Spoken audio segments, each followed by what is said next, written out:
Welcome guys, in this video I'm going to show you how you can enter panic mode in your OnePlus Buds Pro. Okay, so first of all we have to simply grab the case, open it, and you will find the button right here.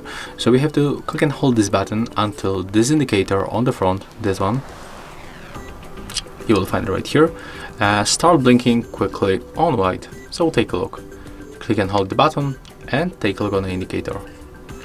Right now you can release. Put it back close to your phone and do not close this case, and then simply you will be able to find these earbuds on available devices list on any device. As you can see right now they appears. And that's all for this video. If you find it helpful, remember to leave a like, comment and subscribe.